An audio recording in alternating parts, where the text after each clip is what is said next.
Hey, movie fans, and welcome back to another episode of the Uncharted Media Podcast. This week, we're trying something different. It's something that we've been contemplating doing for a while now. It's going to be a new sub-series within the Uncharted Media Podcast that we'll do from time to time if you guys like it. What if? Basically taking scenarios and twisting it on its head of what if this. So this week, we're going to talk about probably one of the biggest what-ifs in the world of entertainment today. What if Marvel never sold its film rights in the 90s? So what if it never sold Spider-Man to Sony? What if it never sold Fantastic Four and X-Men to Fox? What would the landscape not only of Marvel look like today, what would the landscape of the entertainment industry look like today? Because we think it's a much bigger deal than a lot of you might initially just think of, oh, no MCU. Yeah. There's a lot bigger deal than that. But before we get into all that, Josh, how you doing tonight? Hey, buddy. I'm doing good, man. Yeah. No, I felt like there was a joke to be had there, but I guess not. Anyway, I'm doing good. I'm a little crazy today, apparently. Thank you for bearing with us, people at home, as I took the week off last week. Heather and I went up to St. Louis in Illinois for a wedding. It was a nice vacation. And thankfully, the movie news in the world really didn't light the world on fire like I thought it might, just because knowing my luck, I was just like, there's going to be Man of Steel 2, an Uncharted trailer, the Spider-Man trailer. We got none of that, but we did get some stuff. But before we get into any of that, I didn't really watch a lot. I watched some on my flight there and back. On the way there, I watched Bill and Ted 3, but I've already seen that. It's a good airplane movie. On my way back, though, I did watch something I hadn't seen before with Chadwick Boseman's 42, because I'm a big baseball fan.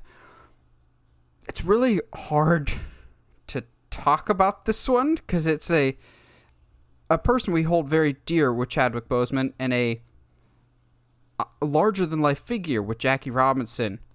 That being said, the man that is Jackie Robinson, at least to me, I think deserved a much better movie. This movie is not bad by any stretch of the imagination, but it is not befitting of the name Jackie Robinson. It falls very much into cliched sports movie, kind of quick, and oh my god, does it have breakneck pacing of like, we gotta get him in a baseball jersey as quick as humanly possible. Chadwick is fantastic. Like, he's awesome as Jackie Robinson. I just would have liked, I don't know, to dwell on certain things more. Like, at times it just feels very paint-by-number sports movie. There's one outstanding scene, though, which is, like, he was getting verbally abused by the manager of the other team, and obviously he can't fight back. And so he basically goes into the tunnel, not in the dugout, but even further, he goes into the tunnel and just explodes because no one can see him. And that's a sign that we don't often talk about with Jackie Robinson. Of so often history just likes to gloss over of, he just took everything in stride and never got mad or upset because he was a perfect person. No, I'm sure Jackie had those moments where he just explodes with rage but understands the gravity of the situation that he's in. And so in that moment, I understood and felt the character more than any other scene in the movie. And I thought Chadwick was phenomenal in it.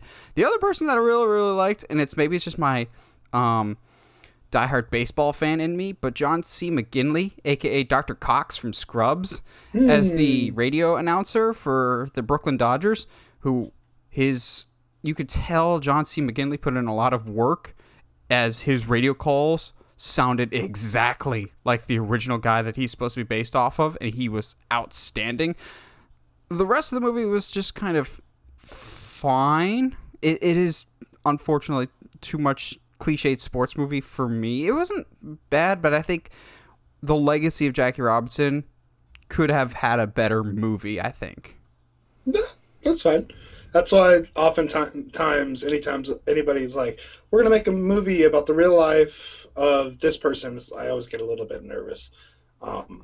Bohemian Rhapsody? The Bohemian Rhapsody's not terrible. It's sugar-coated is the biggest problem. Yeah. So, I watched Luca this past week, and I kind of liked it. That movie that Disney doesn't know if they can show in China or not. That type of movie. Yeah, but so here's the thing too. Pixar's not doing anything new. That's what I've heard about this movie. You know what I mean? Like, they're not doing, okay. Let me rephrase. Story-wise, Pixar's not doing anything new. There's some shots in this film that I know my brain is telling me is animated. But what is on the screen does not look like it's animated. And it's mind-blowing. With that being said, they're not doing anything new with the story, but that's not a bad thing. It's still like, I still like tear up at the end, and like it still hits you right in the feels like it's supposed to. It's great. It's really great. Also, I found out that the Demon Slayer movie was released on Funimation today, or the day we're recording this. So you better believe I'm doing that after we English, do you speak it? After we record. Wow. That week took way too much focus to say that. And after this, I'll probably be watching Batman The Long Halloween Part 1, which also dropped tonight. That's also in the Vudu. Yeah, I'm looking forward to this. Long Halloween is one of my favorite Batman stories, and I think they get the feedback that they got from Batman Hush. So let's hope they don't repeat mistakes, because the last thing I need is... we know who the killer is in The Long Halloween. Just stick to that. That's a good mystery there. Yeah, there's no need to change anything. Something I have been doing a lot of recently that I don't normally do is reading. Yeah, I know, right? I don't read a lot. I've been reading too, but I don't know. I'll try not to act as surprised. That's so rude. Does it have a lot of pictures in it? No, actually, like it's a book. Ooh. But when I tell you the contents, you're not gonna be surprised. Is it the history of Vikings? No. Although I did, for whatever stupid reason I had, listened to the Stephen Hawking's book, A Brief History in Time.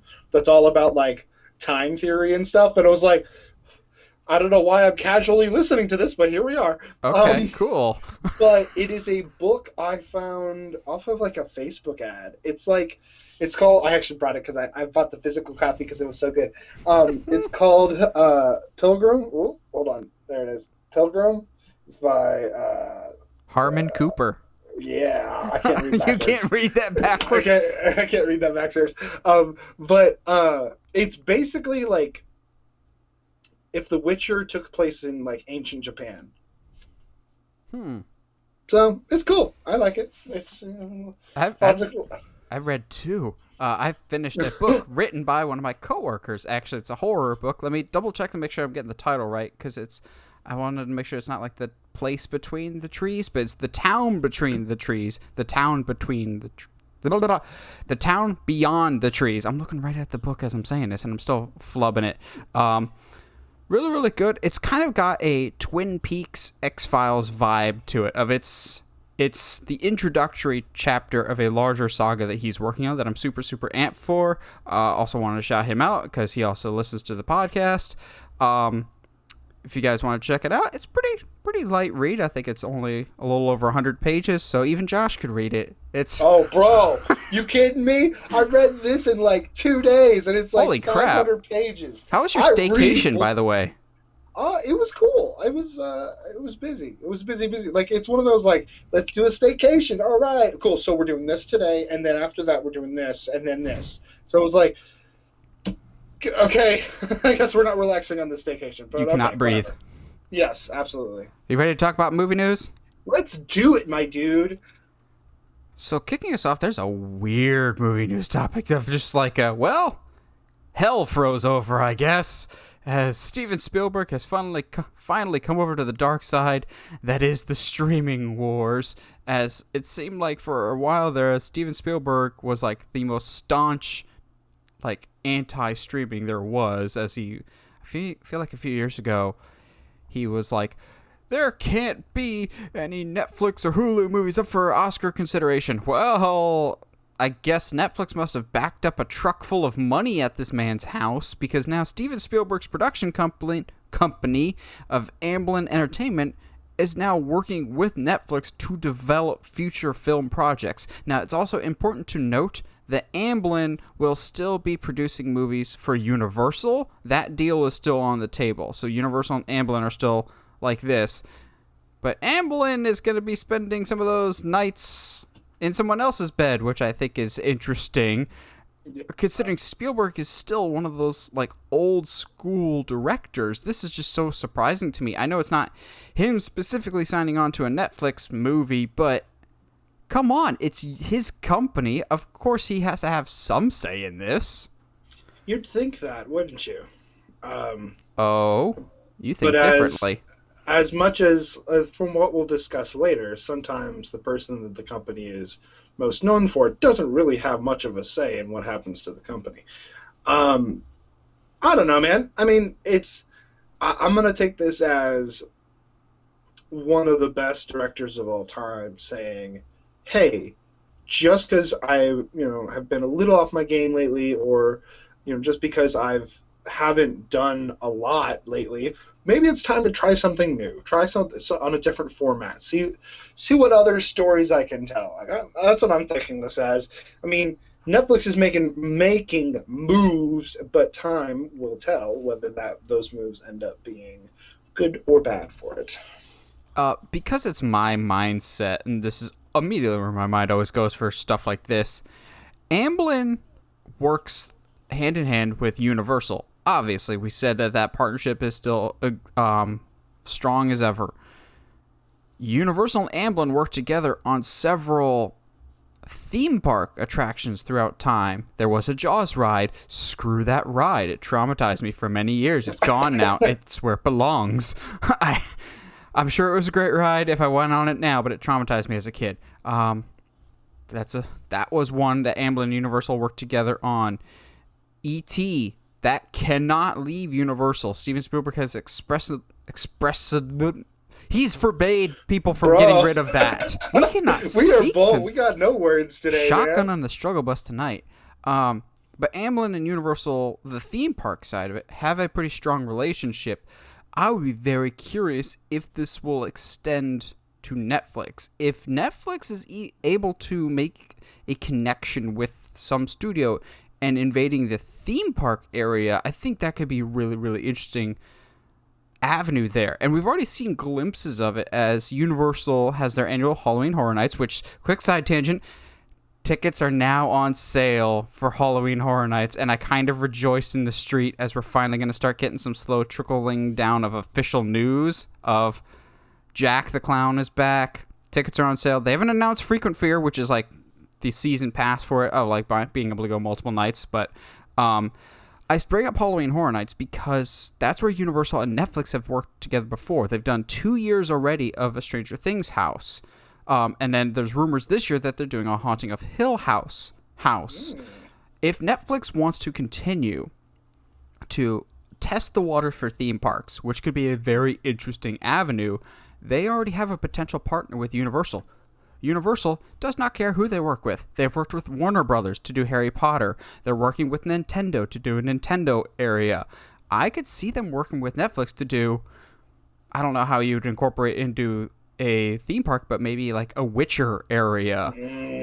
Josh can finally have a Witcher How to Train Your Dragon crossover. Oh, don't. I wasn't even considering it now. Like, my heart might explode. It might explode. It might happen. No, I agree though. Like, there's a lot of potential here. Geralt gets to ride Hiccup. I'm sorry. Gets to ride who? He gets to ride Hiccup into battle. Yep, I know what I said. Right, ride so anyway, Gimpy. Jeez, dude. We are on another level today. He's on the shoulders of Jay Baruchel running into battle. Okay, so... And all he says is, I'm just picturing Hiccup doing like a war scream as he goes there like, ah! And again, the Witcher just goes, I can't handle it. Okay. Oh. But what overall, if you had to sum up just your general thoughts, Amblin and Netflix, do you see this being different than a Sony thing at all? What kind of Nah. output are you predicting? Well, actually, okay, I said nah, but I think, more because of the connection to Universal. I think there's more of a chance that this could be a bigger thing than the Sony thing. Not just like, whereas like Sony could just be, yeah, we'll get part of your catalog, blah, blah, blah, blah, blah.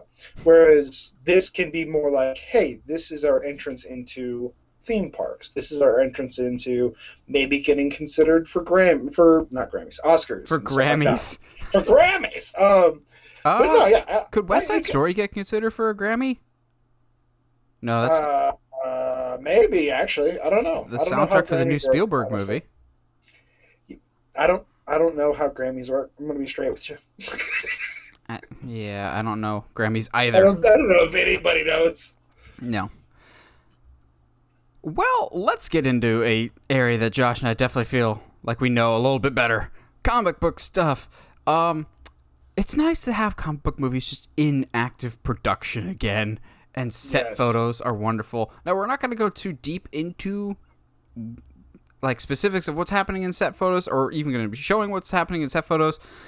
And for me personally, I'm not going to be talking about specifics of a certain item that's shown up in certain set photos, but we'll talk about stuff that's been officially released in regards to the Flash movie. So while I was out of town, director Andy Muschietti was sharing small teases, like he'd be showing extreme close-ups of various super suits that we'd be seeing in the Flash movie. Like 2 weeks ago, we talked about Michael Keaton's Flash Batman suit with the blood on it.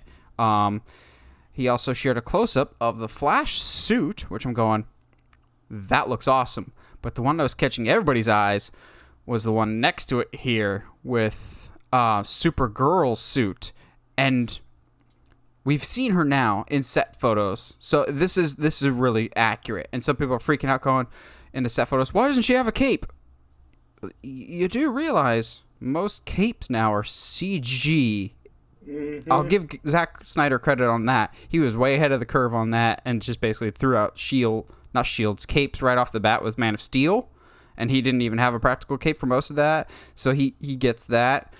I don't mind this. Now, the question that people are bringing up is, which Supergirl is this? Because the actress that they cast, I think it's either Sarah or Sasha Calle.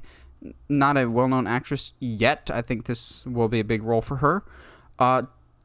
Hispanic actress. Does not bear a lot of resemblance to the typical Kara Zor-El, as someone's got a loud motorcycle in the background there. Thank you for that.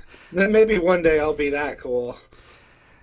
She doesn't bear a lot of resemblance to Kara Zor-El, but she does bear more than a little resemblance to it's either Lara or Laura Lane Kent, which is in the Injustice universe, is the daughter of Lois Lane and Clark Kent. I wouldn't be surprised if that's the route we're taking. One, because the side-by-side is so spot on, and two, I could see a Flashpoint and Injustice movie kind of being merged into one type of movie of, I go back in time and mess everything up. In doing so, create a Injustice type timeline, for which, for those that don't know, Injustice is basically if some of your favorite heroes were bad guys. So the Snyder movies. I really, really dig the Supergirl suit. I think it's really, really cool. It clearly has connections to Henry Cavill Superman somehow, or else they would have just done a new super emblem and suit. Like the mesh, the material looks exactly like Henry Cavill's. Do you see this Supergirl being connected to Henry Cavill's? Do you think it's just going to be an Elseworlds? How do you see both the Supergirl suit and also the slight tease to the Flash suit that they also share? What are your thoughts, Josh? You know what? I'm going to take anything involving Superman with a grain of salt. You know what? I'm just going to watch. This is one of those few things that I'm going to choose to not necessarily have an opinion on, is the Supergirl suit. It's beautiful. It looks cool. It looks accurate. Your feelings on which Supergirl we're talking about, I right on the train with you. I'm standing on the tracks. It's going to be fun. But yeah, I don't know if I want to get into. I've been trying to really hard, especially with Loki being out, to kind of stay away from skepticism, not skepticism, but like, ooh, I wonder if it's this. The Batman's going back for reshoots. The movie's in trouble. Yeah. No, and just because, especially with like Loki, which I have been watching, by the way, I don't know if you've been watching. I love Loki. Just wow. Anyway, wow. I need him to say it. No, it's okay. Real quick, rabbit trail. How good is Owen Wilson? Like, I'm not surprised. Good. Everyone else is surprised. I'm not either, but like, he's awesome. He's my favorite character by far. Holy cow, he is acting his butt off here. I just hope he's not the secret villain, because like I'm tired of that, and he's too good of a character. Please. It's Mobius, bro. He's gonna be a secret villain, unfortunately. Back to the suits. There it is. I had to get back to the pin. But yeah, no, the suit looks cool. Flash suit looks cool. I'm kind of, especially just because of all the weird stuff backstage that this movie has had already, I'm kind of just like, give me a trailer and then I'll talk about it. Give me a trailer and I'll talk about it, because I'm just not sure about anything about this movie. I won't say too much. Again, we don't want to talk about set photos here, because that's not officially released stuff by the studio, but I'll tell for Josh, because it's something that he himself said we would never get, and I told him we would. I'm not going to outright say it, but I got really, really amped with some of these set photos when it looks like Barry Allen is wearing a specific thing that Josh said would never happen in a movie. I mean, I say that a lot, so... I'll try and be more vague that only Josh will understand. Something that only Wayne Tech might be able to help him carry his suit around in. No way! All right. Cool beans. Like, I don't even care after that. I'm like, this movie could be hot garbage, but this one specific, oddly specific thing that I've requested will be in this movie. It's totally. The Spider-Man wings.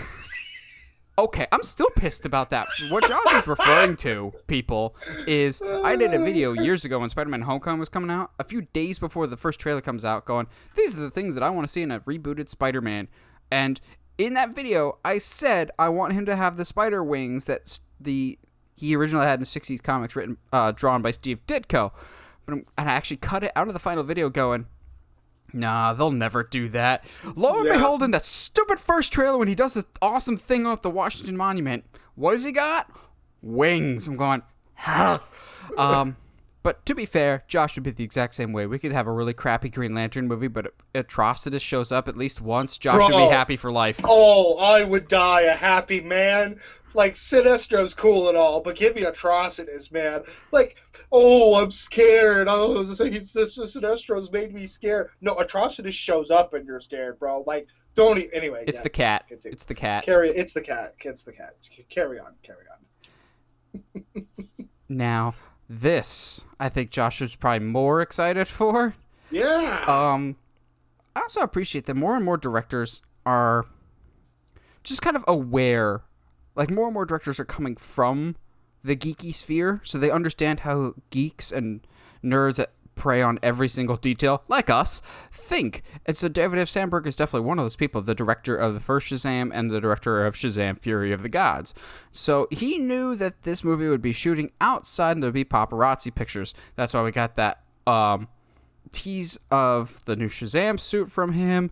Now, clearly we're going to be shooting with the rest of the Shazamily sometime soon in the outdoors, because he's released this official look of what everyone will look like in their new suits in a much more controlled, better environment than some crappy cell phone from 100 yards away. He releases this official look of what the Shazamily will look like, and bro, we talked about it before with Shazam's individual suit, but we didn't have an issue with the original one. I thought it was fine. Even if it did look a little padded, I understood it, and it looked fine. These look awesome. And again, maybe it's just me, they look a lot, to me at least, like Man of Steel type suits, in terms of like the texturing and the color. Feels much more Man of Steel-ish than Shazam, which was, I don't know how to properly describe it, but not this. The suits look great. and both Zachary Snyder. Wow, I'm getting my names all mixed up today. We're just on a roll dude. today. Zachary Levi and David F. Sandberg, that's probably where I'm getting mixed up from. Both of them have said, despite what this picture may look like, these suits are not this muted in the movie. It's just the lighting that we currently took for this picture. So I'm going, oh, okay, cool. Because, the one in the green, I forget what his name is. Yeah. He looks significantly darker in terms of his suit color, but he still looks fine. Minus the aesthetics of the suit, there's a huge change, but one that I'm massively in favor of. Josh, do you notice anything different this time around? Hey, it's like one of the actors is different. Not different, it's the same. Way. Josh, there are people that only listen to the audio of this. Let's describe to them what we're watching. Oh, yeah. I forget. No, because like one of the oh, jeez. Mary. Yeah, she is old enough to play her like actual Shazam self now. So Yes. they just kind of like put her in there. You in favor of that, or you kind of like the adult version of Shazam? No, yeah, why not? Let's go. What do you think Like of the suits? I have no issue with any of this. Like the suits are so cool. Your comment as far as them looking a little different, more like Man of Steel. This might be a little jaded, but it almost seems like they were allowed to put more money into the design this time. You know what I mean? It almost feels like, and that's not to say, what I'm not saying is that the other Shazam suit looked cheap. Because It was the exact opposite. Yes, That it was looked a cool. expensive suit. Oh, absolutely. But these suits look like they've actually, like, a lot of effort has been put into them to make them look a certain way for a certain reason. Almost like we're going to treat Shazam as a not red-haired stepchild. Shazam's going to be a part of the universe now. A part of our world. Part of our world. To quote the Black Adam at this point, I guess is what we call him, the power structure of the DC universe is going to change. And Shazam's going to be a part of it. He will not be a part of this movie. I'm still sticking to my guns on this one that, if anything, he'll be in an end credits, but that's it. I don't even think it'll be that much, because he might be in Shazam 3? I don't know. But eventually we have to have Black Adam versus Shazam, but I wouldn't be surprised if we get Black Adam versus Superman first. That seems to be the matchup that Henry Cavill's interested in that, but The Rock is much more interested in. Yeah. But you're right. This probably does have a bigger budget this time around, because the first one really didn't. I thought it had a budget of like 60 or 70 million, which people are expecting that to be a lot, but for a superhero movie, that's really isn't a lot. Now, Shazam, the first one, didn't make a ton at the box office. It made a profit, but didn't light the world on fire, but I still think it was a very, very important movie for DC in terms of changing perception of the brand, getting it away from the Snyder image, which, if you like that, that's awesome. But those movies really were not for everyone. They didn't have mass appeal. They've got their diehards, which is awesome if you're one of them.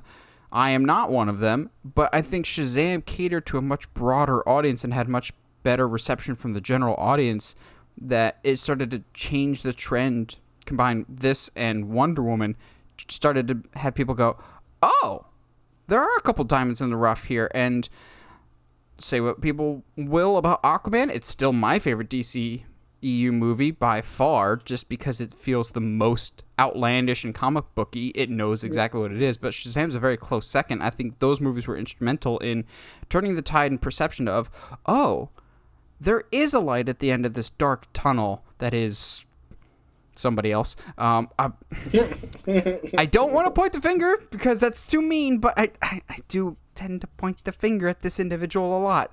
Let's get away from that before I get yelled at by angry fans.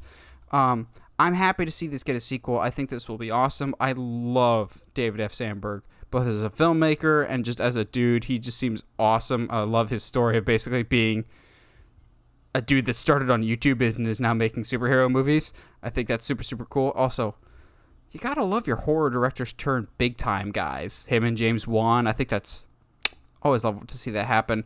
On a scale of 1 to 10, Josh, before we wrap this news topic up, how amped would you say you are for Shazam: Fury of the Gods? About a 7, I think. So I'm pretty amped.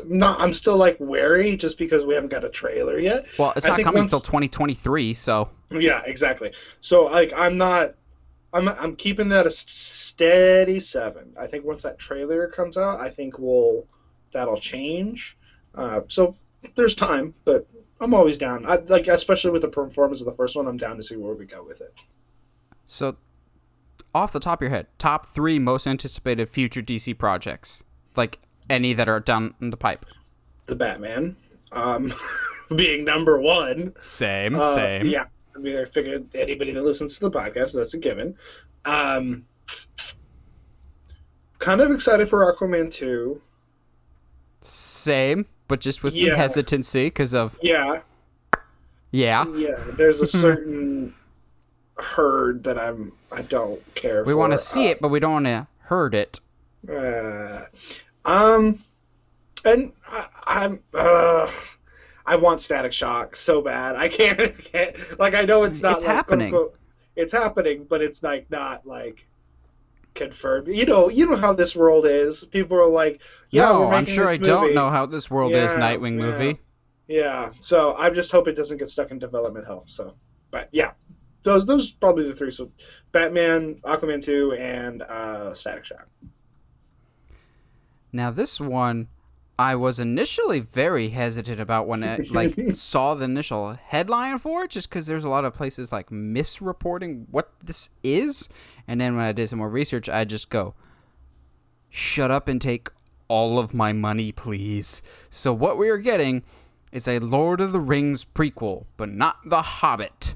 So what this is officially made by New Line Cinema, so the people that made the original Lord of the Rings trilogy, they're going to be doing an anime prequel about the origin of Helm's Deep. Supposedly there was like a king that ruled in this area that I'd imagine he basically held down this fortress while forces tried to attack from the outside and set up the legend that is Helm's Deep. And I'm going... Yes, 1,000 times yes. Yeah. Obviously, like, Josh and I both are super protective of Lord of the Rings. Don't care for The Hobbit very much. But if you say, we're doing anything with Lord of the Rings, we come in with pitchforks not wanting to like it. Like, I'm still really not looking forward to the Amazon Lord of the Rings series just because I don't think they understand the material very well and are coming at it from the wrong aspect and the wrong intentions. This... sounds really, really cool just because it's so detached timeline-wise from Lord of the Rings. This is set so far in the past. And also, given that it's anime, I think our brains will be easier to differentiate it from the original Lord of the Rings and just be like, okay, this is, while it's still set in the same world, is so far in the past, or I can separate it easier. Also, come on, man. I'm a red-blooded male. I just love the Battle of Helm's Deep just as much as the next guy. And spending more time there and just... violence? Yes. Now, I'll say one more thing and I'll hand it over to Josh, and just to see his reaction to this. Since it's an anime, what if we got the guy from Samurai Jack? That's a cartoon. That's not an anime. That style, though. And also, he wrote it, so he's got experience writing. It's fine. Okay, I was trying to pretend to be a pretentious anime guy, and we both know that's not me. You are the more anime of the two of us, and even then, you're half-hearted at best. Yes, absolutely. But you are not a weeb. Yes. I was more thinking of, I don't know if you've seen any of the trailers or anything like that, but the Netflix Castlevania style animation. for this Helm's Deep. Very stylized. Very stylized, but like also clearly like its own thing. But yeah, Helm's Deep. I want more Helm's Deep. Are you kidding me? One of the main maps I played on Left 4 Dead 2 was the Helm's Deep map. One of the main maps that I played on World of Warcraft, Frozen Throne, was the Helm's Deep map. So, I'm showing how big of a nerd I am. Anyway. I was half expecting you to say the classic Lord of the Rings Xbox and PlayStation games. Yeah, they're cool, I guess. Wow. No, yeah, like there's like Helm's Deep is great. The whole battle is cool. The whole pacing of everything is cool. I think the question I will have is it a series or is this like a one and done like movie? I think it's a one and done movie. I think it's a one and done movie. Which I'm totally okay with. That's fine. I'll take it either way, honestly. But like my expectation of quality will differ between show to movie. You know what I mean? Yeah. So I mean, honestly, at this point, if we get something as decent as quality as like, I don't know, what's that Batman ninja movie? That was kind of bizarre. It was bizarre, but I love the style of it. I will say that, yeah, it was very unique style. Exactly. So, like, it's the sky's the limit here, I think, is the big thing, is they can just do whatever they want, and it's gonna be really stinking cool. I'm looking forward to this as a Lord of the Rings fan I don't know my Middle-earth history, but theoretically, there should not be any Gandalf in this. Like, let's stop going to that well, please, of, like, we need to have at least one character that people recognize. If it's not Gandalf, it's gotta be Sauron or Saruman. I'm going, you could just, build up some new characters for us to like, and then you could probably kill them off more easily. Legolas is gonna show up. Who? Legolas. Let's not Hobbit this. Evangeline Lilly shows up. Even worse, Bilbo just shows up, just strolls. He's just strolling in the background. He strolls like... No, you've got Merry and Pippin just smoking a pipe in the corner of the screen somewhere, just going, Merry, why are we here? or like, but see, like, I think the fun thing you could do here, and because not all of... While Tolkien was very detailed, not all of his lore has been written. So what would be really cool, like, do little things, like have a hobbit show up, or not even be a main character, be a side character or something, and like maybe he loves brewing or something, and at the end of the battle or of the film, like, well, are you gonna come, on this adventure with us? He's like, you know what, no. I think I'm going to go back home to the Shire and start a bar or something. And I think I'll call it the Green Dragon. Like, it's like little things like that would be really fun. The Prancing Pony. The Green Dragon. So I think it's important for us as a podcast to acknowledge when we're wrong about something. Even if we think we might still be right in the end, we still want to give credit where credit is due. We bagged on the first G.I. Joe Origins / Snake Eyes movie, and I still think rightly so. I thought that was a bad trailer, and it was only 45 seconds. This trailer that just dropped a few days ago, this should have been your first trailer, guys. This G.I. Joe Origins / Snake Eyes, whatever we want to call this was a much, much better trailer in terms of what's the story? Why should we care about this character? The only issue I had, there's two random issues. The cool shot at the end where he's wearing the helmet and he drives off, I had this sneaking suspicion that that's the final shot of the movie, and he's barely suited up. The other issue I had was, I think this trailer does a really good job of showing his training and his story of like where he comes from, and he meets this friend that he more or less saves the life of. The trailer does not do a good job of showing that's actually Storm Shadow.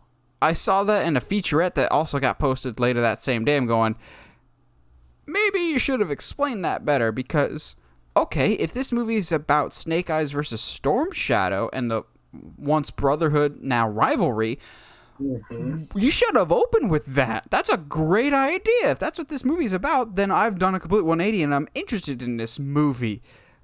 I still, ever since they announced this, I still am very much against the fact of how much of Henry Golding's face they're showing. But I, at the same time, understand because it's Henry Golding and he's such a hot commodity right now, you got to show, hey, ladies, we've got this handsome guy. Look at his face. It's the Stephen Amell in Ninja Turtles case all over again. You've got this notoriously masked character, masked and silent character, but you got to show his face.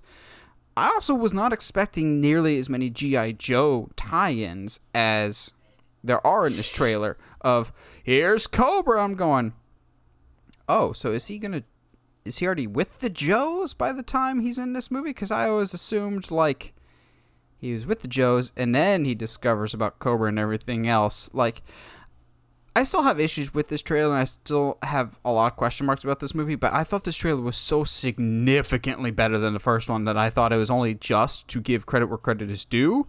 Josh is still on the fence, however, I can tell by his facial expressions. Yeah, it was better. It's definitely a better trailer. I'm with you on that final shot. Wow, really cool. And like the visor goes down and it was like, all right, here we go. And then he kind of takes off slowly on the bike and I was like, oh, that's the last shot of the movie. I guarantee that's the last shot of the movie.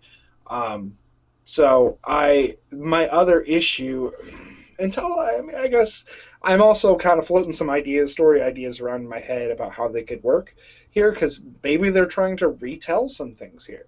But when I first saw it, I had a huge problem with Cobra being involved, because I wanted a Snake Eyes story, and you're giving me a G.I. Joe story starring Snake Eyes, and I don't need that. We already got that.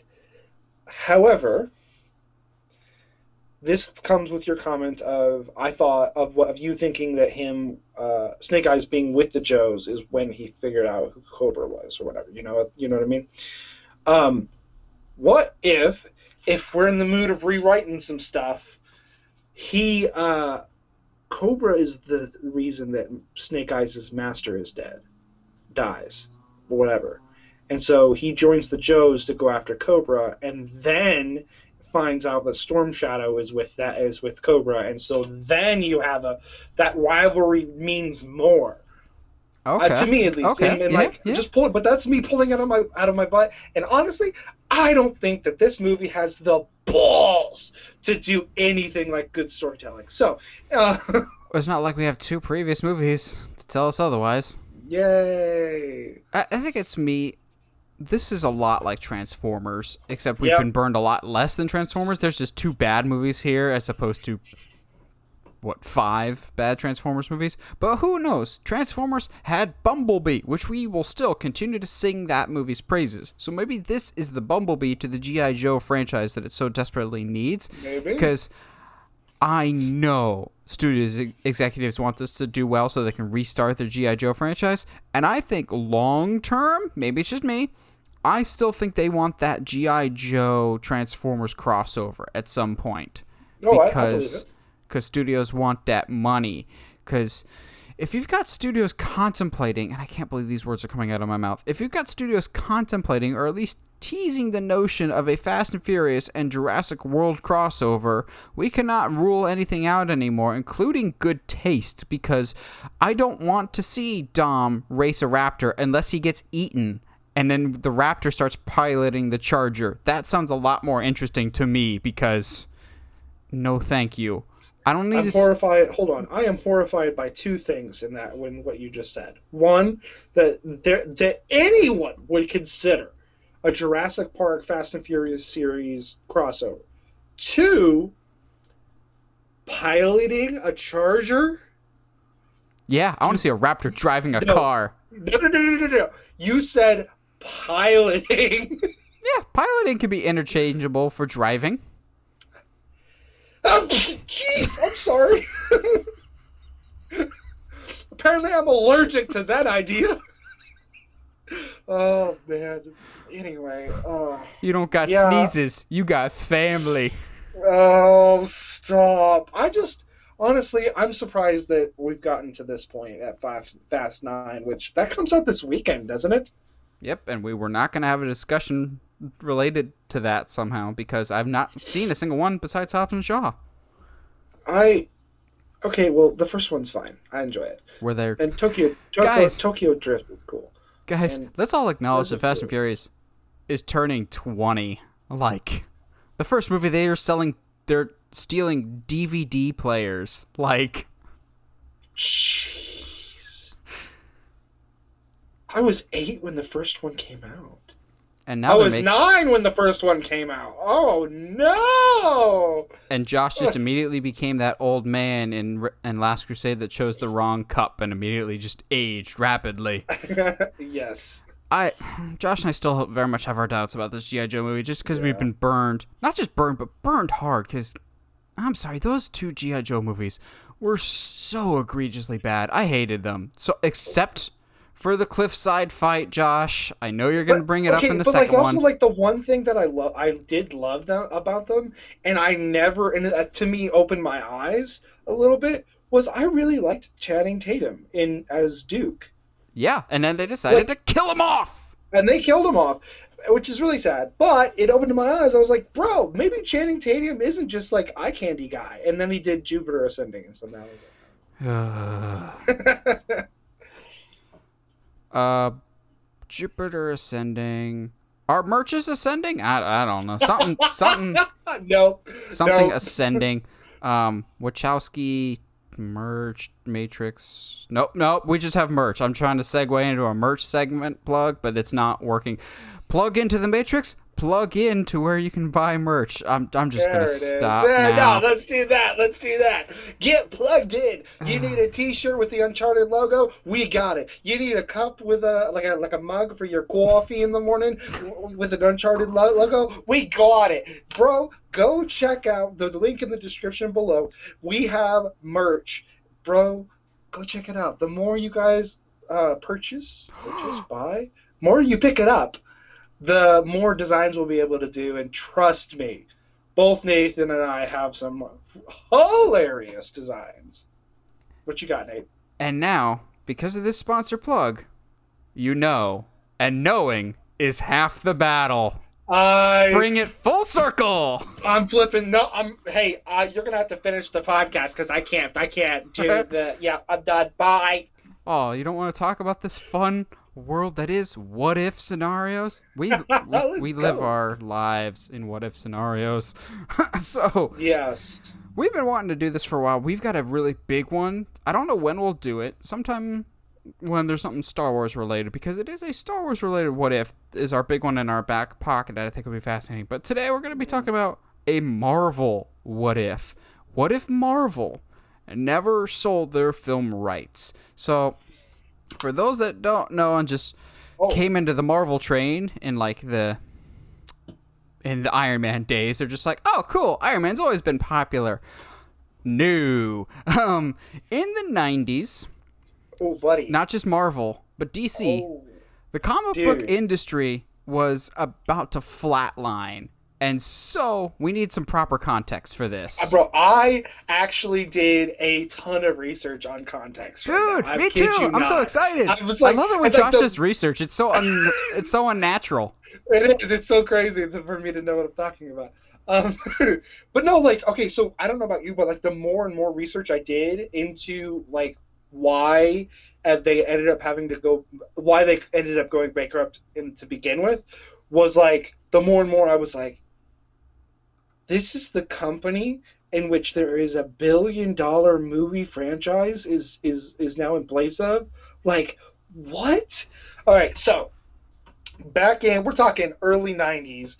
You have a generation of comic book lovers that grew up in the 70s and 80s who are now adults and collecting comic books. And so collecting comic books becomes mainstream to the point people are selling copies for thousands of dollars, a ton of money. And Marvel and DC is a part of this as well, but it is, unfortunately, Marvel feeds into it way more, at least to what my research told me, at least. Yes, so basically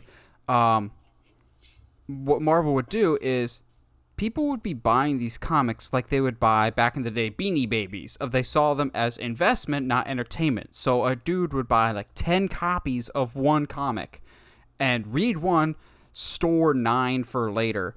And comic book companies would be like, we're selling really well. But in terms of financials, you're not, because you got one person. And that's not good for growing an audience. But also the thing that both Marvel and DC did this, but Marvel especially, they would do this thing where they would release a single issue, say it was Spider-Man number 500, because I have that one, and they would release like 4 or 5 holographic versions of it. And people would be like, oh, they're different somehow, so let's all buy those. Marvel was getting to the point that it was very, very gimmicky. Here's where I'm not going to put it on this time, but here's actually where I'm going to put the tinfoil hat on and blame DC for this. Actually, because in the 90s, both Marvel and DC were creatively bankrupt, I'll say that. And both companies were doing very, very desperate things to get people to come back. We had Batman getting his back broken by some new villain, but in the 90s, and specifically the early 90s, there's one event that basically everyone had to buy up that comic and basically like made everyone go out and buy this thinking it was going to be valuable someday. The death of Superman. And I will still point the finger of that was a incredibly damaging comic. It's a cool story, but one, it commodified death in comics of people just go, well, we can kill him because we'll just bring him back. And it was well, crap. That sold really, really well. It created this sense of urgency of events in comics. So Marvel will still, and DC still, does this to this day of the New 52 or Rebirth or Secret Invasion. They'll do these things every couple of years to go, we need a massive shakeup to boost sales. And so that was especially prevalent in the 90s, and especially with these variant covers, Loki variant, of just people going, well, I need to buy 5 of these covers because someday they're going to be worth valuable money.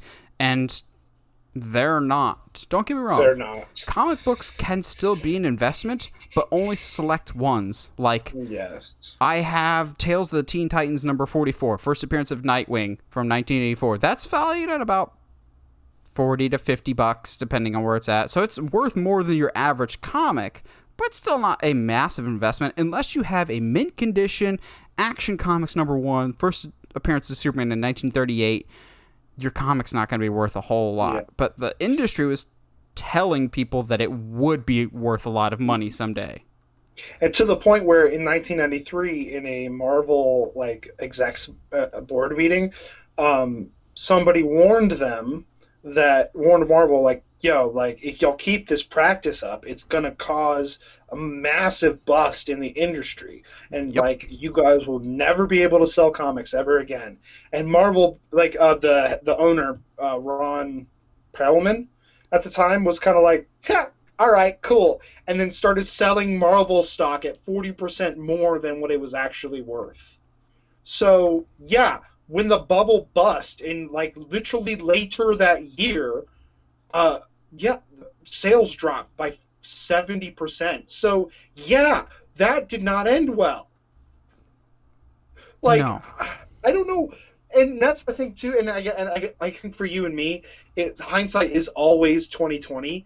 How did you not see this? But, when you're racking up 3, 4, 5 times more than what you normally rake in, when your stock price at the peak of comic collecting is $36+ per stock, that's a big deal. After the bust, Marvel stock dropped to $2.50.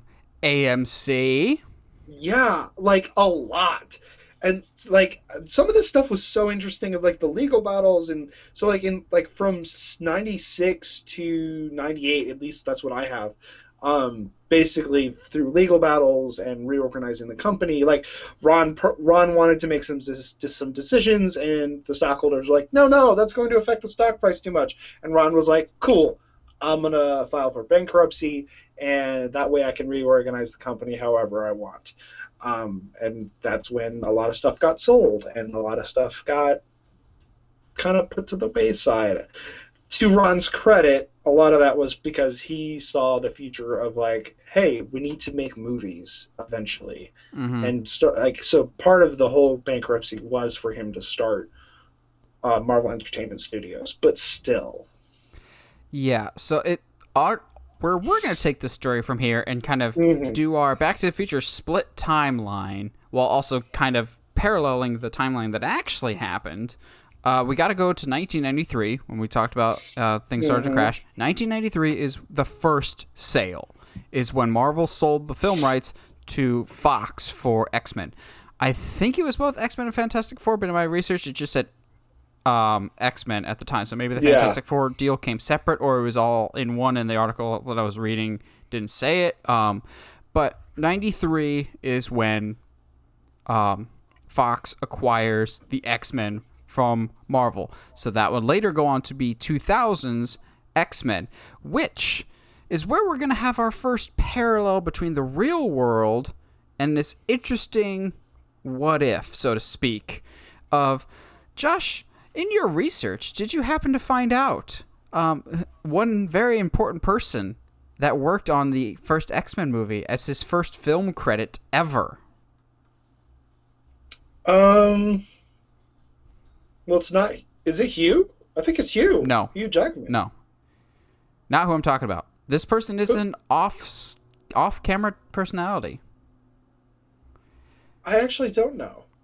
In his first producing credit ever, Kevin frickin' Feige was a producer on the original X-Men. So Bryan Singer, who would later go on to direct Superman Returns and be revealed as an overall scumbag, did not want to base the movie on the comics, really, due to the perceived reception of Batman and Robin, which is why the suits don't bear any resemblance to the comics or anything else, why the characters don't really act overly comic booky. However, our Lord and Savior Kevin Feige of the MCU, who would one day go to the MCU, but at this time was just a producer, behind Bryan Singer's back, would feed X-Men comics to Hugh Jackman, just going, this guy, even though he's not getting the credit yet, this guy knows what's up. Also, quick side tangent about Kevin Feige that we can talk about with Spider-Man later. He's running the MCU later in years past, and they don't own Spider-Man yet. We don't have the Tom Holland agreement. After Amazing Spider-Man 2 comes out, he emails Amy Pascal saying all the things that they could have fixed with the movie, and it's all the fan complaints. Like, he saw this movie before it came out. He's just like, the parents' storyline doesn't go anywhere. This doesn't really make it feel like a Spider-Man story. And this was him as a fan responding to Amy Pascal, crazy. Just going, this is how you should think about fixing your movie, and it might be better for you. There's no financial incentive for him to do this. He's just that cool in terms of caring about the characters. But getting back to the Fox thing, that was the first major domino to fall, because I think we often don't talk about how important that first X-Men movie was to the superhero genre, because Batman and Robin took a big old stake and stabbed the superhero genre right in the heart of... I nowadays reflect on Batman and Robin, and I don't think of it nearly as bad as people make it out to be. I just think it's one of the most misunderstood comic book movies of all time in terms of what it was trying to accomplish. I think it does, but what people wanted it to accomplish is absolutely not what it did. But X-Men comes along a few years later. If Marvel never sells to Fox, the superhero genre very well might have been dead after Batman and Robin, at least for now. Maybe we'd get like one or two every couple of years, but you got to think, at that time, we got a Batman movie every 3 to 4 years and a Superman movie every 7 to 8 years, maybe, if at all. We were still kind of having discussions about Nicolas Cage's Superman being in it at some point for Superman Lives, but if Marvel doesn't sell to Fox, not only do we not have the MCU, we probably don't have superhero movies, period. Or at least not to the scope of what we have. I think the not fun answer to our question is Marvel goes out of business, stops making. It is never becomes it never becomes an entertainment studio. The comics never become what they are today. I mean, because while they're not all good, there's some great storylines from late 90s, early 2000s. Like, Marvel still swung some big stuff, but if they never sold those rights, the not fun answer here is Marvel doesn't exist. So like you said, X-Men doesn't exist. Sam Raimi's Spider-Man doesn't exist. Which we'll get into in a bit here. Yes. And to me, I will go as far to say, and once we get there, the Dark Knight trilogy doesn't exist. Let's see. I'll try to follow. Because I feel pretty confident saying, without the MCU, there's no DCEU. I don't think we get Man of Steel. I don't think we get Justice League. Some people, I'm sure, are happy about that, if it's the theatrical version.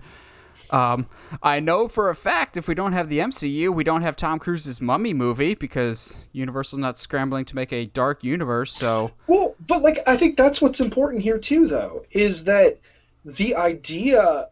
Like, Marvel kind of started this idea of having movies in a shared universe that you could have. Popularized it, at least. At least popularized it. And, like, and did it, too, as a scale as to which they did.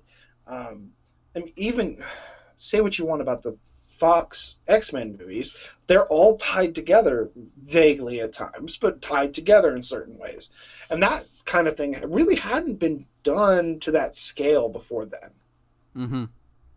Now, I think also it's important to note, as we will talk about more of the Spider-Man stuff, Spider-Man, that gets sold in 1998, and Avi Arad is the head of Marvel Entertainment at the time, and Avi has been attached to Spider-Man ever since. Any Spider-Man movie that's been made, Into the Spider-Verse, all the way to Sam Raimi's Spider-Man 1, they've all had Avi Arad.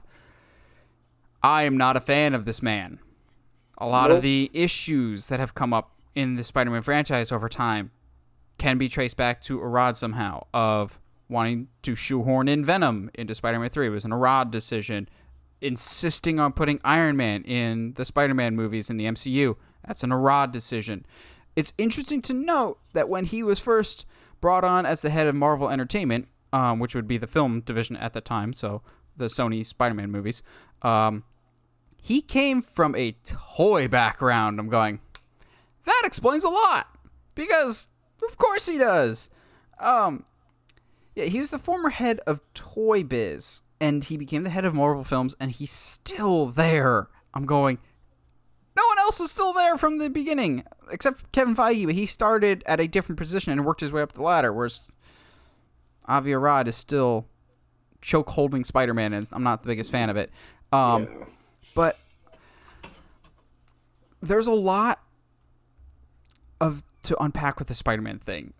If Marvel never sells Spider-Man, I won't say that we never get Spider-Man movies, because that as a commodity was still very, very hot. No matter what happens, Spider-Man is always a must-want commodity for somebody, because there were Spider-Man TV shows.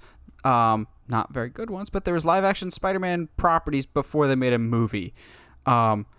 James Cameron, at one point, almost made a Spider-Man movie with Leonardo DiCaprio. That's where, begrudgingly, you get the organic web shooting out of the wrist in the Raimi movies. That actually came from James Cameron, which I still, to this day, think is a stupid and really, really disgusting solution, because, you know, it's not like Spider-Man actually ran out of webs in the comics, like he does several times. Yeah. But I think if X-Men, like, really got people to believe that superhero movies could be good again, then Sam Raimi's Spider-Man trilogy, yes, I'll include all three of them, because the third one was still wildly successful and was the highest grossing Spider-Man movie until Homecoming came out. Those also continue to solidify to people, this is what the superhero genre can do. There's still a lot of people, I won't say I'm one of them, I still love it, but there's still a lot of people that hold Spider-Man 2 as one of the greatest superhero movies of all time, and one of the greatest action movies of all time.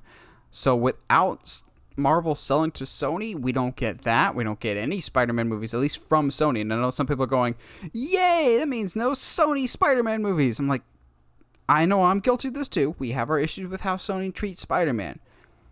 But they do just as much good as they do bad. They do very bad, but they do very good. For every Spider-Man 3, you've got a Spider-Man 2. For every Amazing Spider-Man 2, you've got a Spider-Man Homecoming. Nobody bats 1,000. No one's perfect. But I think Sony, when it inherited the property or bought the property, they were good stewards of it at first until you get some people meddling it with. Once it made a lot of money, then you get more hands in the cookie jar, so to speak. Yeah, it's hard not for that to not happen, and I think that was, as much as we hate Mr. Arvey, he's the reason X-Men, in a lot of ways, X-Men and Spider-Man movies happened. He's the reason, like, he's like, guys, like, these can make a lot of money. Why are we just ignoring these properties? Yes, I know I happen to own some of them, but that's not the point. I know that these things can make money. And while I agree, he needs to, like, get out of here, dude. Go away. At the same time, much like us kind of almost half praising Marvel for selling rights, it's a very 2020 in that, yes, thank you, Marvel, for selling rights, because we get all of this, all really cool stuff, and that built all of, it's like a great story, so now that you have all your rights together now, and we can tell all these great stories in this giant shared universe, yay, but, like, it's not like the best. Marvel put themselves in this situation in a lot of ways, and so, like, unfortunately, terrible people like Arvey had to be like, yo, we can make a lot of money with this stuff, like, let's do sorry, let me rephrase, I can make a lot of toys with this stuff.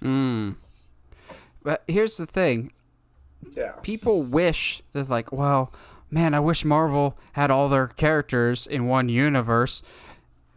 If Marvel doesn't sell the rights to Fantastic Four or X-Men, or sell the rights to Spider-Man, we don't have the MCU because they couldn't afford anything. Them selling the rights to these characters, it was rough for them to do. But financially, it was the only thing that could keep them above water, at least until they figured out a better solution, which is when you get to 2005, when they start working on Iron Man, which, cast your mind back then, diehard comic book fans knew who Iron Man and Captain America was, but the general population didn't know who it was. And so they actually had to go to Merrill Lynch and ask for a loan, saying, hey, we're going to make some movies, but we don't have any money. Could you give us a loan? And the bank, Marvel was so broke that for collateral, the bank said, if we don't get our money back, we're taking your characters. So if Iron Man does not work and isn't a success, Merrill Lynch owns Iron Man, owns Captain America. It's so weird. But here's the thing. We'll get into it now of, if Marvel doesn't sell, I'd imagine they go into bankruptcy not too far off, which means someone's probably scooping up to save them. I'm going to say Sony doesn't buy Marvel. Fox doesn't buy Marvel. And here's why. Because they had the chance, both of them had the chance to buy more and chose not to. Sony was offered Iron Man, was offered Captain America, was offered Hulk, and they're like, no one knows who those people are. We just want Spider-Man. They're like, we'll throw them in for free. Take them, please. Make movies off of them. And Sony's like, no, the only one that's financially viable is Spider-Man. We have the benefit of hindsight to know how stupid of a decision that was, but I don't see Sony being the one that buys Marvel if they go out of business. Now, obviously, now we're in complete hypotheticals of, well, if Marvel doesn't sell, then they don't have money, and they file for bankruptcy, some big brother has to swoop in. Following on that trajectory, Josh, is there a studio that comes to mind that you could see at that time that would have bought Marvel? At that time, I really don't know, because, and looking at the big picture here, right? Up to this point, before X-Men and all that happens, Marvel's only made Howard the Duck and Blade. are the only two Marvel properties. Blade hasn't even come out yet. That's 98. That's true. That's true. And like in the big thing about Blade 2 was as well was that I think they made a profit, but they, because of how the rights deal was, they only made like 25,000 off of that movie, which is crazy. So like they couldn't make money. So that's why they asked for that loan, so that they could make movies within their own studio, so that they could actually turn a profit. But as far as, I'm trying to think of the big dogs at the time. I mean, the fact of the matter is, Marvel was an absolute liability at that point in time. It was hemorrhaging money. It had colossal debt for no reason, and for no real reason, it acquired Toy Biz, as a company. Like, there's no real reason to do that, unless you're, of course, you're making plans for the future, blah blah blah. But up until that point, and through 96, 98, whatever, there's not a lot of reason, like you said, to buy Marvel, other than maybe we'll keep this in our back pocket, maybe. In which case, I think Ron Perlman bought Marvel for like something close to like $300 million or something way back in the day. Yeah, it was not a very expensive acquisition. Yeah, not at all. And so I think if in 96, 97, 98, if somebody would have bought them, it would have been maybe half that, if not a fourth of that. So just to make it like you said, like Marvel was like, just take these characters for free, like do something with them. We want their stories to be told, blah blah blah. Maybe Universal, if Sony and Fox passed. I hadn't thought about them. That's a good one. I don't know. Disney at the time would have had no interest in it. I completely agree. I'm so glad you brought that up, because yes, Disney owns Marvel now, and people will be like, well, Disney owns everything. Not then, they didn't. Acquiring assets is very much a Bob Iger thing. He's the outgoing CEO. Bob Chapek, the idiot, is who runs it now. But back then, in the all of the 90s, it was Michael Eisner, who was not an acquisition guy. He was a stabilizing / growth guy. Because if I remember my Disney history correctly, he followed Ron Miller, who up until Bob Chapek was often regarded as Disney's worst CEO. And I don't blame Ron Miller at all for that. He was just not qualified at all for the position. He was Walt's son-in-law. Maybe it wasn't Ron Miller? No, it was, I feel like it was Roy. It was somebody that wasn't qualified, and Disney in the 80s was doing a bad job. So they bring in Michael Eisner, who steadied the ship and improved the company significantly before he soured relations with Pixar that had to be mended by Bob Iger. That's a tangent for another day. Eisner was not an acquisitions guy. No, not at all. However, there is a key aspect of Eisner's tenure that we could look at for, well, maybe they could have had some interest back then. Of Eisner really wanted and focused on the parks heavily. Under him, Disney World received a massive expansion with an emphasis on trying to get a younger demographic, not so much kid, but teenagers and young adults. Teenagers and young adults that read comic books.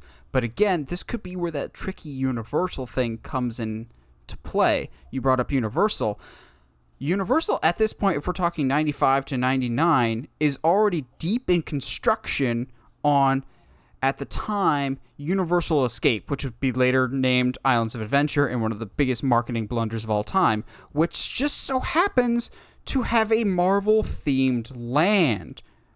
You were spot on with the Universal thing, and I'm so glad you brought that up. I didn't even think about it, so kudos to Josh. Woo! There's I got some good calls sometimes. In the theme park bubble, there's often a lot of questions of why can Disney have Marvel-related stuff in Disneyland but not in Disney World? It's because there's this really complicated contract where Universal owns the Marvel license for theme parks east of the Mississippi, and it's really, really weird and complicated. Universal probably could have bought Marvel, and it could have worked. I don't know financially if they are as big as they were now. I don't think Viacom owned them yet. No, yeah, not that I remember. Maybe Comcast did. So I don't know if Universal was as big of an entity in the late 90s as it was now. Like, Universal is huge. But, well, here's where I can go into who I think would have bought Marvel. Mm-hmm. Islands of Adventure at Universal was not supposed to be a Marvel land. It was supposed to be a DC superheroes land before negotiations fell through because Warner Brothers couldn't split profit by 1%. It's super weird and complicated. I think, and this is me really putting on a tinfoil hat here, if Marvel never sells its film rights, by 2021 in our alternate timeline now, we have an Avengers Justice League movie. Because nowadays there's antitrust laws of companies cannot be a big monopoly. However, at the position that Marvel was in the late 90s, acquiring another comic book company, Warner Brothers acquiring another comic book company, I don't think it would be viewed as a monopoly because that asset was so minuscule. It wouldn't have been very valuable. So they're going, okay, we just had a colossal failure with Batman and Robin. What if we try the other side of the comic book spectrum? What if we get some Marvel? We've had success with Tim Burton's Batman. We've had success with Christopher Reeve's Superman. What if we can try our hand with some other superhero characters? We'll be known as the superhero company. Now, I mean, that's not too far off. I mean, for me, growing up in the early 2000s, I remember WB Kids, or whatever the program was, every Saturday had like X-Men cartoons and stuff like that. So I guess now thinking about it, it really wouldn't be that far off if Warner Brothers purchased them, picked them up, and just became the superhero company. Because then, I mean, like you said, like at that time, what would Marvel have been worth? I mean, if at the very least, sorry, let me rephrase. At the most, I wouldn't be surprised. Half a billion at most. Dude, I was gonna go barely above 100 million. I don't want to go that cheap, but I think because of the amount of debt that'll come with it, they wouldn't be. I don't think a lot of companies would be willing to settle more than two, because the fact is Ron bought it for like half a bill, so after all this stuff, there's no way it's worth the same amount. But having a company like Warner Brothers that already owns DC be like, 200 million, I can get the other side of the fence on all these characters? Sounds like a plan to me. Like, that's, to me, like, yeah, that sounds like easy business. Yeah, it seems like such a no-brainer. It's just such a weird thing to think that, I know some people want and think it's possible to do an Avengers Justice League crossover. I'm like, that's not possible. That's like Coke and Pepsi shaking hands and going, yeah, we'll share the same billboard. Why not? Like, it's just not possible. They're competitors. And to think that I firmly believe there was absolutely a chance that they could have been under the same banner. And I know some people will be like, well, that's a monopoly. Not at that point. Nowadays, if Disney bought, I know some people are just like, Disney might buy DC in this Warner Discovery merge. I'm going, They can't do that. One, because Discovery, I highly doubt would sell. And two, I don't think the FCC would let them because there are rules in place that certain companies can't take other companies or else that creates a monopoly. Back then, that I don't think would have been a monopoly because Marvel was such a broke asset. Like now you can't do it because both Marvel and DC are huge commodities. Like there might still be a crossover someday, but that would have to be the two companies meeting in the aisle and shaking hands. It's not they'll be under the same banner. Like Who Framed Roger Rabbit could not be made today because of the studio politics that would have to go into that. Yeah. And also just Warner Brothers is never out of the conversation in terms of being one of the biggest studios out there. It's always Disney will be one of the top names, Warner Brothers will be one of the top names, and Universal will be one of the top names. So I think given the circumstances around the companies at the time, we can rule out Disney. Disney was not in an acquisition mode. However, if we wait a few years and go around 2003, 2004-ish, I think Disney might, because around this time, Michael Eisner starts burning some important bridges with a little-known company called Pixar.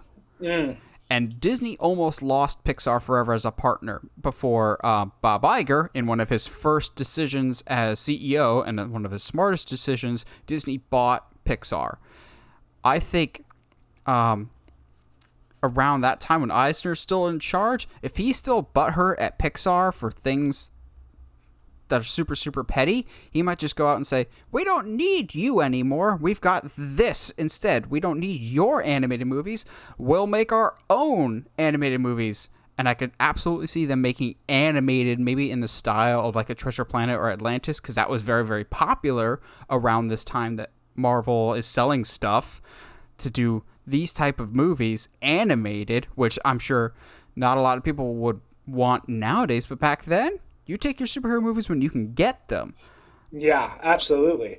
It wasn't like, and even for, I'll go as far as to say, in general, you take them when you can get them, because there wasn't like animated movies for DC were a thing yet.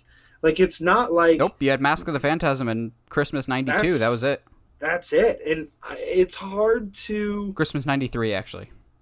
It's hard to imagine, but like... I'm trying to not get all hyperbole and be like, or hyperbole. I always mispronounce. You say hyperbole. You've said hyperbole before. It's always just bizarre. It's so weird. Hyperbole and be like, there you go. Without Marvel, there is no comic book movie. There's no craze. There's nothing. But like, in a lot of ways, Marvel selling the rights was the catalyst for a lot of things. And excuse me, it's kind of crazy that it got to that point. Yeah, like I know people are clamoring for the day that Spider-Man will be back under Marvel's banner now that they've reacquired the rights to Fantastic Four and X-Men from Fox. Going, I get that, but and the war analogy is probably not right, but sometimes in a war you have to lose to win. Like this is, in the words of Bane, actually, this is a necessary evil. This sucks right now. But in the end game, so to speak, this will be a victory for you. If you don't sell these assets now, you don't get this further down the road. And obviously no one involved could have had the hindsight for this. You've got a lowly production assistant / producer in Kevin Feige on the first X-Men movie, who I'm sure even in his wildest dreams could have possibly imagined the future that he would create with Marvel. But that does not happen if these things are sold. Yes, it sucks, and I wish Spider-Man did belong to Marvel properly, or that the X-Men belong to the MCU properly sooner than they will. However, if they're never sold off, we don't get any movies potentially. We probably will still get a Spider-Man movie, but it will look drastically different. And even then, if we never sell the rights, we get some amazing movies. If they don't sell the rights, we miss out on some great movies. We miss out on Spider-Man 2. We miss out on Into the Spider-Verse, Deadpool, Logan, Days of Future Past, Blade, because we haven't talked about it, but Blade also was one of those characters that got sold. We get so focused on, if it's Marvel, it's gotta be MCU. Like, that doesn't always have to be the case here, and this is a sacrifice that needed to be made for survival's sake, but long term, it was the best thing that could have happened to them. It's like a breakup. In the long term, it's the best possible thing that could have happened. Yeah, I mean, and that's what I think. There were people in the company when they originally filed for bankruptcy back in 98 that were like, we should be making movies, blah, blah, blah, blah, blah. But that could easily be them just being like, well, hindsight 2020, that's what, I was trying to restructure the company to do that, for Marvel Entertainment Studios. Blah, blah, blah, blah, blah. Well, it's just like... Also, like, back at that point in time, adaptations of source material was not what it is today. Like, say what you will about Marvel movies or DC movies, they, for the most part, treat their source material with respect. We're long past the days of Masters of the Universe or Super Mario Brothers. Like, we'll take elements of it, but we'll kind of be condescending to the people that read them. Like, I think at that point in time, we would have had comic book movies that would have treated its audience like children, I think. They'd be like, well, kids read comic books, so let's just make these for kids. Whether that would be animated or just overall tone would be very, oh, shucks, let's zap, bam, pow, because I don't know how in touch these guys would have been to realize, because at that time, there was a lot of bad adaptations. Street Fighter, and I feel like it might have got lumped into that. There needed to be a maturation process. Again, it comes back to that X-Men movie of we know what we know about Bryan Singer now, which kind of makes his X-Men movies a little problematic. But without that X-Men or without Sam Raimi's Spider-Man being handled by mature people and, for lack of a better term, getting away from the comic bookiness allowed us to eventually come back to it at a later date when we're more ready for it. That first X-Men is not very comic booky, but it kind of needed to be in that moment so people don't immediately assume it's just another Batman and Robin. And then we get Spider-Man by Sam Raimi, which is absolutely more comic booky / Power Rangers, but still somewhat in our world, and then we can kind of go off of that later. Yeah, and I think that's why I personally, and I'm going to touch on Loki a little bit here, or really phase, what are we at, phase 5, phase 4? 4, we're still in 4. 4.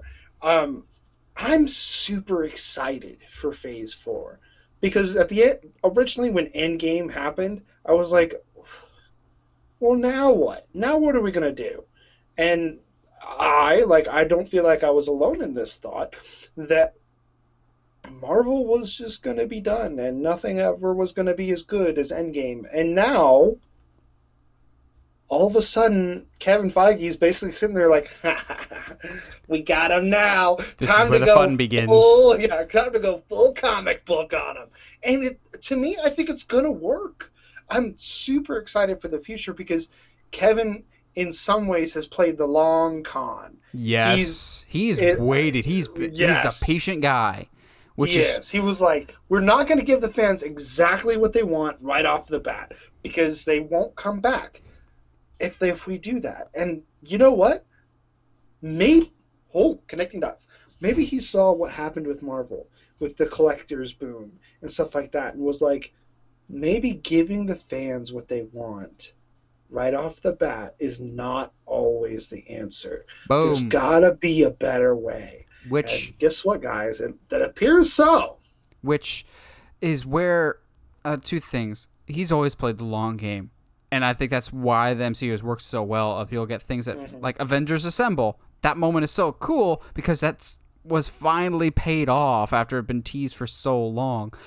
Here's where the tinfoil hat comes in. I think Kevin Feige's smart with this long game of it might be how he's been approaching Spider-Man in the MCU, going, we're trying to get as close to Spider-Man as we can within Sony's final say-so, because Sony has final say, because technically all the MCU Spider-Man movies are Sony movies, not Marvel movies.